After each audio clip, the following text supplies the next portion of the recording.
안녕하세요, 루시입니다. 그림에 관심 있는 분이라면 아이패드에 그림을 그리는 로망이 있지 않을까 싶네요. 제가 처음 프로크리에이트 앱을 통해 그림을 그릴 때 단순한 기능 몇 가지만 배우고 바로 무작정 그리기를 시작했어요. 처음엔 잘 늘지 않았지만 그리면서 여러 기능들을 하나씩 써보니 더욱 매력적이더라고요. 저처럼 그림 전문가가 아니어도 그림 전공자가 아니어도 디지털 드로잉을 시작하려고 하는 분들께 도움이 되면 좋겠다 싶어서 영상을 찍게 되었습니다. 프로크리에이트 앱에 있는 기능을 단순히 쭉 나열해 볼까도 생각해 봤는데요. 경험해 보니 머릿속에 다 남지는 않더라고요. 그래서 그림을 그리면서 알아두면 유용한 기본 기능들을 하나씩 소개할까 합니다. 그럼 이제 첫 번째 영상을 시작해 볼게요. 자, 그러면 프로크리에이트 앱을 실행해서 설명드려 보도록 할게요. 프로크리에이트 앱을 실행하면 이런 화면이 나오죠. 먼저 그림을 그리기 위해서는 오른쪽 상단 메뉴 중에서 플러스 버튼을 눌러 볼게요. 그러면 새로운 캔버스를 만들 수 있는데요. 기존에 프로크리에이트 앱에서 이미 제안을 해주고 있는 많이 쓰는 규격이 나와 있기도 하고요. 혹은 위에 작은 플러스 버튼을 눌러서 새로 만들 수도 있습니다. 오늘은 첫 시간이기 때문에 스크린 크기로 눌러서 만들어 보도록 하겠습니다. 이렇게 새 캔버스가 만들어지는 걸 보실 수 있습니다. 메뉴는 왼쪽 상단 부분과 오른쪽 상단 부분의 메뉴가 이루어져 있어요. 그 중에서 우측 상단에 있는 기본 기능만 익혀도 그림을 그리는데 아무런 문제가 없습니다. 그래서 하나씩 차근차근 설명드려 볼게요.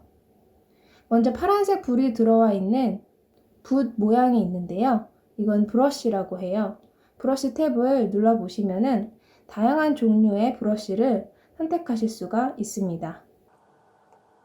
그 중에서 저는 서예의 모노라인이라고 하는 브러쉬를 선택해 보도록 하겠습니다.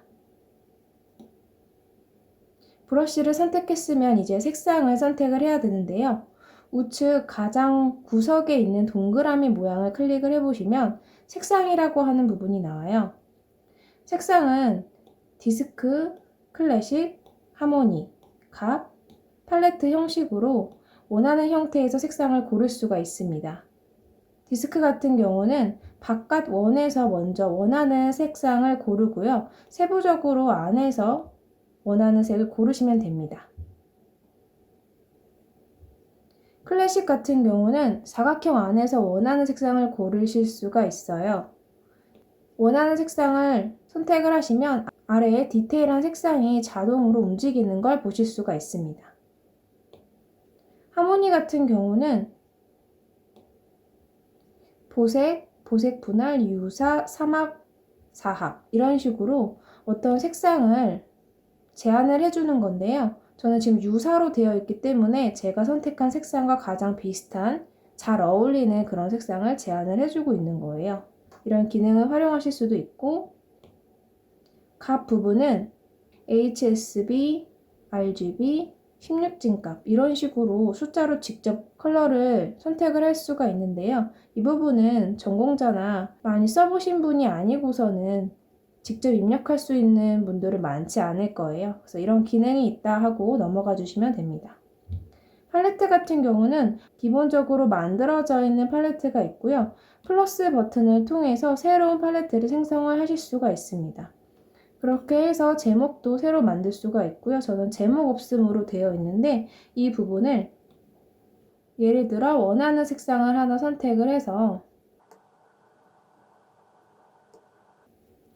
이 아래 팔레트 부분에 클릭하게 되면 그 색상을 집어넣을 수가 있습니다.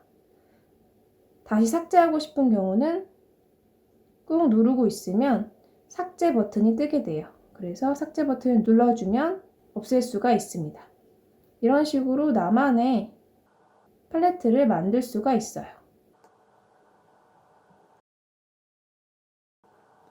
그리기에 앞서 왼쪽에 있는 조절바에 대해서 먼저 설명을 드릴게요. 위쪽에 있는 조절바는 브러쉬의 크기를 조절을 할 수가 있어요. 그래서 원하는 크기로 조절을 하여 그림을 그리시면 됩니다. 그리고 내가 자주 쓰는 브러쉬의 굵기를 고정시키고 싶다고 하신다면 옆에 플러스 버튼을 누르게 되면 그 브러쉬 크기를 저장할 수가 있어요. 그래서 다른 크기로 갔다가 다시 되돌아올 때 정확하게 그 굵기를 맞추고 싶다면 저장한 부분을 클릭하게 되면 쉽게 돌아올 수가 있습니다. 다시 삭제하고 싶으신 경우는 클릭해서 마이너스 버튼을 누르면 됩니다. 밑에 있는 조절바는 투명도인데요. 현재는 불투명도가 100%이기 때문에 색상이 모두 채워져 있어요. 그런데 이 부분을 밑으로 내리게 되면 점점 색깔이 옅어지는 걸 보실 수가 있습니다. 이렇게 투명도를 조절하여 브러쉬를 사용하시면 됩니다. 그리고 한 가지 더, 선을 그릴 때 반듯하게 그리고 싶으실 때가 있을 거예요. 그럴 때는 중간에 선을 떼지 않고 일단은 그린 다음에 꾹 누르고 있게 되면은 이렇게 직선 형태로 바뀌게 됩니다. 그래서 원하는 형태로 길게 혹은 짧게 그릴 수가 있고요. 왼쪽으로 잡은 상태에서는 이 특정 각도로 조절하여 선택을 할 수가 있습니다. 그리고 이 상태에서는 모양 편집이라고 하는 부분이 상단에 뜨게 되는데요. 모양 편집을 누르게 되면 수정을 할 수가 있어요. 지금은 선 형태이긴 하지만 나중에 다른 도형도 그릴 수가 있는데요. 그럴 때는 조금 더 자유롭게 수정을 할 수가 있습니다. 예를 들어 제가 동그라미를 그려볼게요. 이렇게 꾹 누르고 있게 되면 모양 편집이 뜨는데요. 이 부분을 누르면 타원 또는 원으로 선택할 수가 있습니다. 네모도 마찬가지예요. 사각형을 그린 다음에 꾹 누르고 있게 되면 모양 편집이 뜨고요. 사변형으로 바꿀 수가 있습니다.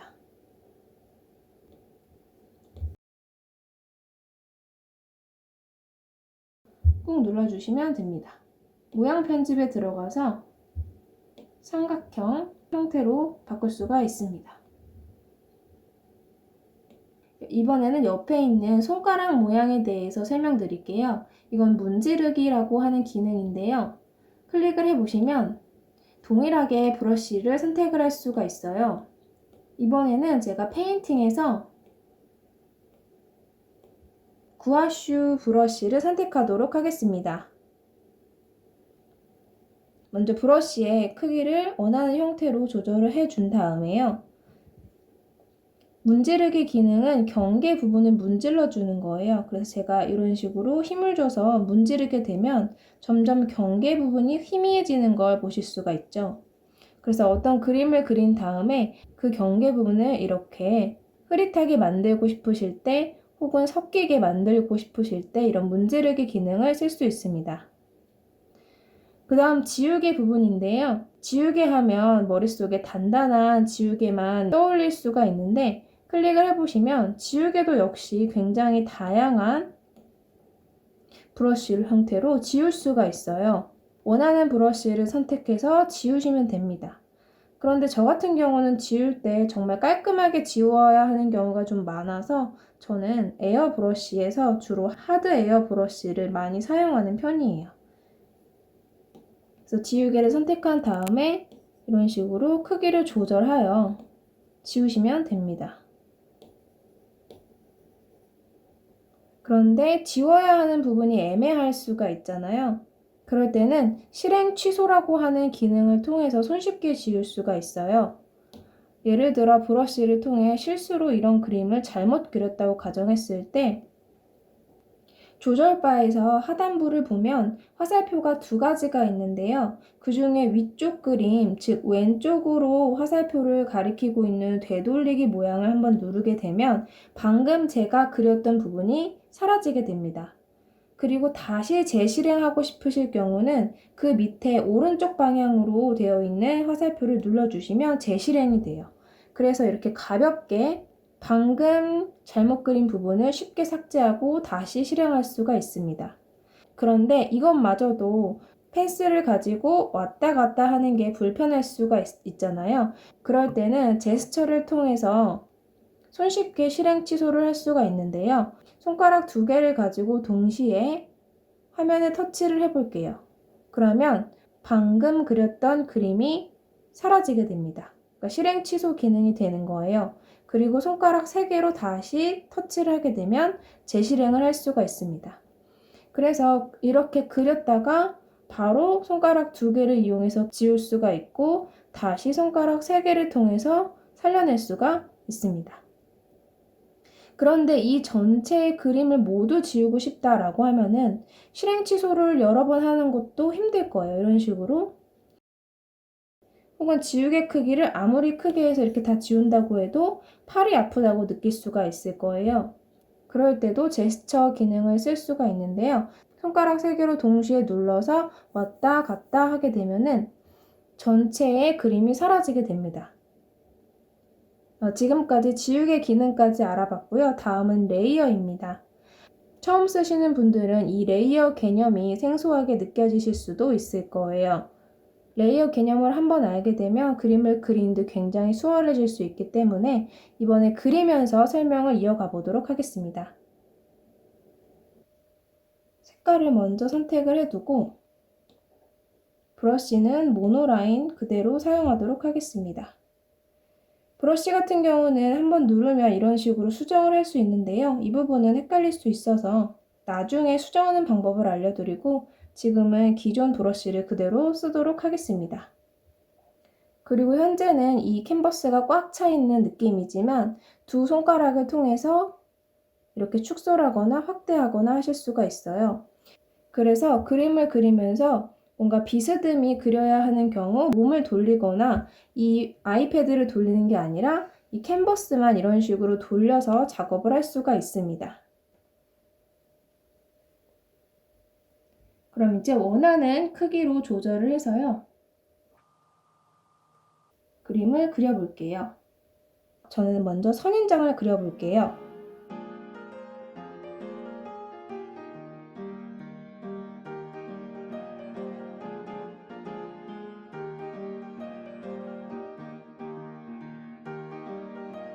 그리고 선인장만 있으면 심심하니까 옆에 스투키도 한번 그려보도록 할게요. 그런데 이번엔 제가 화분을 좀 더 반듯하게 그리고 싶어서 대칭 기능을 활용해서 그려보도록 하겠습니다. 왼쪽 상단 메뉴 중에서 가장 왼쪽에 이 나사 조이는 도구 모양 있죠? 이 부분을 클릭을 하게 되면 동작이라고 하는 메뉴가 뜨는데요. 그 중에 캔버스 부분에서 그리기 가이드 부분을 활성화시켜 줄게요. 그럼 이렇게 뒤에 모눈 종이처럼 격자 무늬가 생기게 되고요. 밑에 그리기 가이드 편집이라고 하는 부분을 클릭을 하게 되면 2D 격자, 등거리, 원근, 대칭 여러 가지 그리기 가이드 중에서 선택을 할 수가 있습니다. 저는 지금 대칭 부분을 선택을 해서 그려볼게요. 원하는 위치에 이 대칭의 중심을 이동시켜서 이렇게 둘 수 있고요. 그리고 완료 버튼을 누릅니다. 이렇게 그리기 가이드를 활용을 하게 되면은 레이어 부분에 밑에 보조라고 하는 글자가 생겨요. 이 레이어를 한 번 더 클릭을 하게 되면 좌측에 메뉴가 뜨게 되는데 그리기 도우미에 체크 표시가 되어 있는 걸 보실 수가 있습니다. 지금 이 레이어는 그리기 도우미를 사용하고 있다라는 뜻이에요. 그래서 이어서 저는 스투키 화분을 그려보도록 할게요. 이렇게 그리게 되면 왼쪽과 오른쪽이 좌우 대칭으로 화분을 그릴 수가 있습니다. 이런 식으로 한쪽에만 이번에는 오른쪽에만 그려볼게요. 그래도 동일하게 왼쪽에도 그려지는 걸 보실 수가 있습니다. 다시 이 기능을 끄고 싶다면 레이어 보조 부분을 삭제해주면 돼요. 그리기 도우미 부분을 체크 해제 누르게 되면 이제 이 부분에 그림을 그려도 대칭으로 그려지지 않게 됩니다.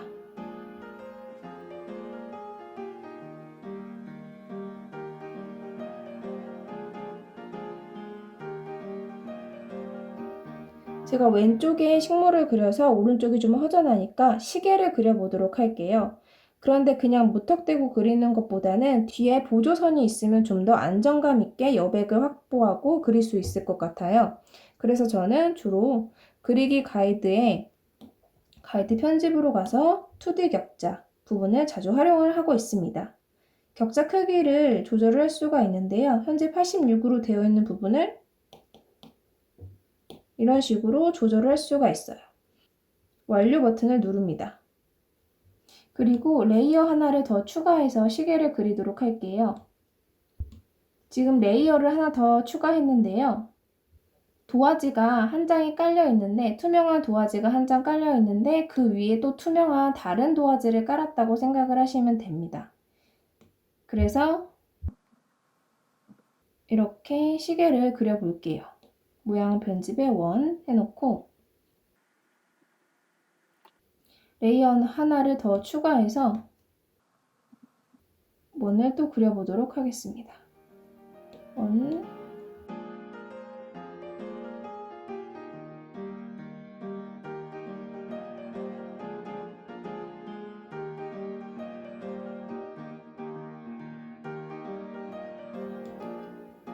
그리고 레이어 하나를 더 추가해서 바닥과 벽 부분을 나눠보도록 하겠습니다. 반듯하게 그리고 싶기 때문에 뒤에 있는 모는 종이를 활용하면 울퉁불퉁하더라도 반듯하게 그려낼 수가 있습니다.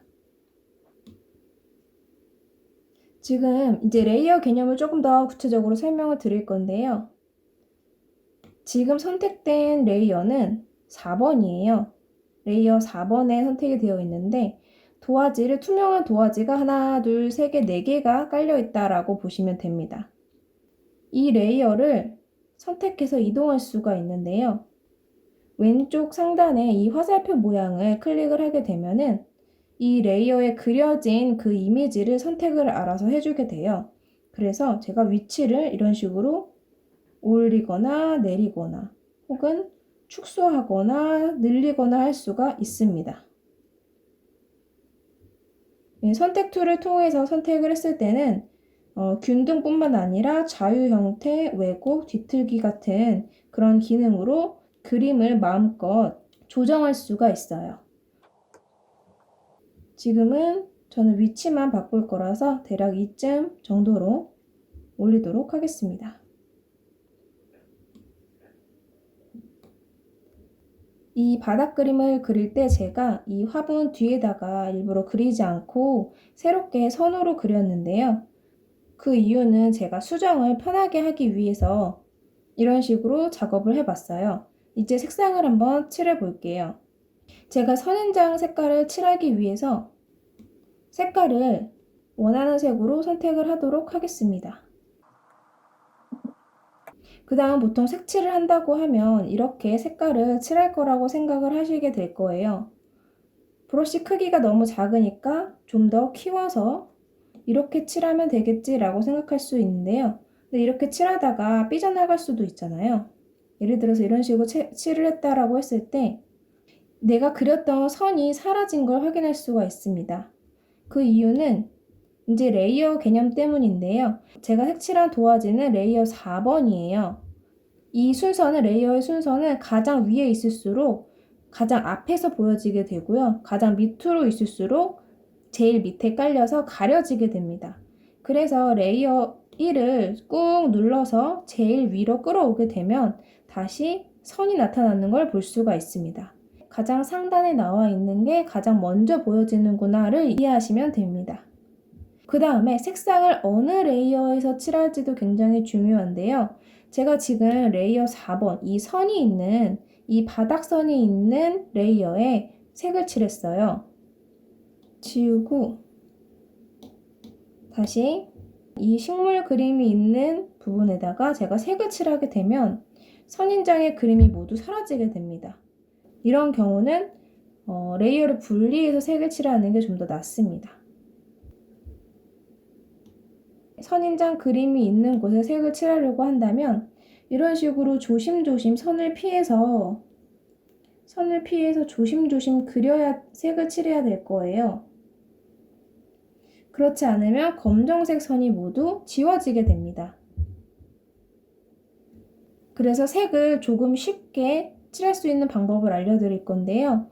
이 동그라미 색상이 있는 부분을 끌어다가 이렇게 와서 떨어뜨리게 되면은 색이 쉽게 칠해져요. 이 원리는 내가 칠하려고 하는 그림의 형태가 반드시 선으로 막혀 있어야만 해요. 그래서 이렇게 끌고 왔을 때 이 색이 어딘가로 흘러나가지 않아야만 합니다. 만약 제가 바깥에다가 이렇게 하게 되면 전체에 색깔이 채워지게 됩니다. 그런데 저는 이런 방식보다는 레이어 하나를 더 추가해서 색깔을 만드는 걸 추천을 드리는데요. 레이어를 하나 추가한 상태에서 이렇게 선인장에 갖다 주게 되면은 여긴 막힌 부분이 하나도 없기 때문에 전체 도화지가 색칠이 되게 됩니다. 그래서 이렇게 사용을 하면 안 되고 대신에 좀 더 쉽게 하기 위해서는 레퍼런스 기능을 사용할 수가 있어요. 내가 레퍼런스 기능을 사용하려고 하는 레이어를 선택한 다음에 아래쪽에 레퍼런스를 클릭을 합니다. 그러면 레퍼런스라고 하는 작은 글자가 뜨게 되고요. 내가 색칠하려고 하는 레이어를 선택한 다음에 똑같이 색상을 가지고 끌어오게 되면 이렇게 색깔이 채워지게 됩니다. 레퍼런스 기능은 내가 레퍼런스라고 지정한 레이어를 참고해서 색을 칠하겠다라고 명령을 주는 거예요. 그래서 이런 식으로 색깔이 칠해지는 걸 확인할 수가 있습니다.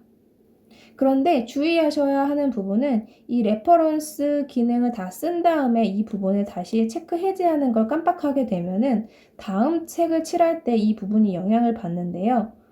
제가 이 레이어 부분에 그냥 이쪽엔 벽지와 바닥에다가 색깔을 넣고 싶어서 아무 생각 없이 이렇게 끌어다 놨어요. 분명히 이 레이어에다가 색칠을 했음에도 불구하고 이 식물 그림을 레퍼런스 삼아서 색을 칠하게 되겠죠. 실행 취소. 그렇게 되기 때문에 항상 레퍼런스를 사용한 다음에는 반드시 끄는 습관을 들이도록 하는 게 매우 중요합니다. 일단은 색칠을 마저 해놓을게요.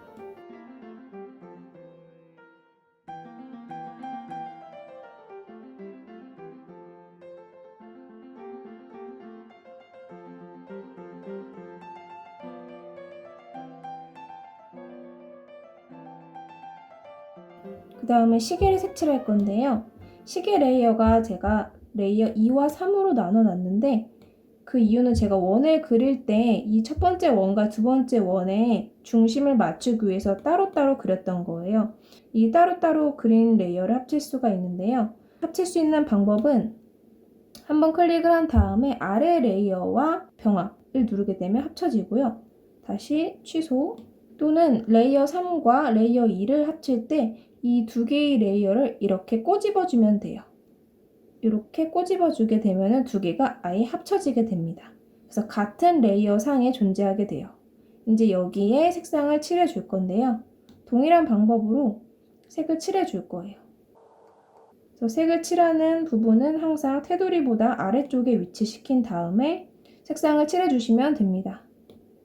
레퍼런스를 이쪽으로 이동을 시켜오고 이곳에 제가 원하는 색상을 선택을 해서 칠하면 됩니다. 제가 이전에 썼던 색깔의 기록이 이 상단에도 떠 있긴 한데 만약에 너무 오래전에 썼던 색깔이어서 이 히스토리가 남지 않았다라고 하면은 비슷한 이 연두색을 이 녹색 계열을 선택을 하고 싶은데 헷갈릴 수가 있잖아요. 이건가? 그럴 때는 스포이드 기능을 통해서 똑같은 색을 금방 찾을 수가 있습니다. 왼쪽 조절 바에 보시면 가운데 네모가 보여요. 이 네모를 한번 클릭을 하게 되면 이렇게 스포이드가 생기게 되는데요. 이 부분을 이동을 통해 내가 원하는 색깔을 선택할 수가 있습니다. 아래쪽에 나와 있는 색깔이 현재 색상이고요. 위쪽에 보이는 색상이 바뀔 색상이에요. 그래서 이 선으로 가져가게 되면 검은색으로 바꿀 수도 있고, 다시 스토키로 가져가면 진한 녹색으로 바꿀 수도 있고, 분홍색, 베이지색 이런 식으로 해서 원하는 색깔을 선택을 할 수가 있습니다. 저는 선인장 색깔과 동일한 녹색을 선택을 하기 위해 이렇게 놓게 되면은 바로 변경된 걸 확인할 수가 있습니다. 이 상태에서 원하는 컬러를 선택을 해주면 됩니다. 이렇게 해서 시계와 선인장 모두 색깔을 칠했어요. 이제 뒤에 배경 색깔을 칠할 건데요. 이번에는 레퍼런스를 이 선에 두고 다시 레이어를 추가하여 색칠해주면 됩니다. 제가 바닥 색깔을 이 화분에 있는 베이지색과 동일하게 색칠을 하고 싶은데요. 스포이드 기능을 손가락 하나로도 할 수가 있어요. 손가락 하나로 꾹 누르게 되면 이렇게 스포이드가 활성화가 됩니다. 그래서 원하는 곳에 가서 놓게 되면 색깔이 바뀌게 돼요. 그래서 제가 원하는 베이지색으로 가서 이렇게 변경을 할 수가 있습니다.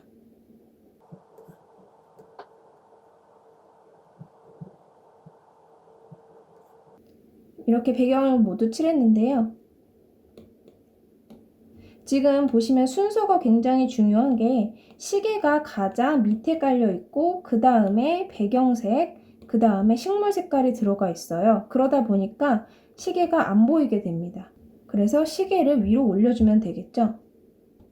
올릴 때 레이어를 이렇게 끌어다 올리면 된다라고 말씀을 드렸는데 지금처럼 이 그림과 이 테두리 그림과 색상이 계속 같이 움직여야 할 경우가 있잖아요. 물론 나는 완성이야 라고 해서 얘를 같이 합칠 수도 있겠지만 저는 나중에 혹시 색상을 바꾸고 싶은 생각이 들 수도 있어서 그 여지를 남기기 위해 레이어를 합치진 않을게요. 대신에 그룹화 기능을 사용할 건데요. 아래로 결합을 누르게 되면 이렇게 그룹이 만들어집니다. 역시 이 선과 배경이 계속 같이 다니면 좋을 것 같아서 얘도 그룹화를 시켜줄 거예요. 하나가 선택된 상태에서 함께 그룹화를 시켜줄 부분을 왼쪽에서 오른쪽으로 밀어서 선택을 하게 되면 둘 다 파란색으로 선택되는 걸 보실 수가 있고요. 위에 그룹을 누르면 똑같이 그룹이 형성이 됩니다. 이런 식으로 그룹으로 만들어서 함께 이동시켜 줄 수도 있어요. 원한다면 이름을 변경할 수도 있어요. 식물, 시계 이런 식으로 바꿀 수도 있습니다. 그 다음에 이 시계 그룹을 통째로 끌어다가 중간으로 올리게 되면은 바로 올라가는 걸 볼 수가 있죠. 만약 시계 위치를 조금 바꾸고 싶다 그러면 이 선택 툴을 통해서 이렇게 선택을 해서 원하는 위치로 조정을 할 수도 있습니다.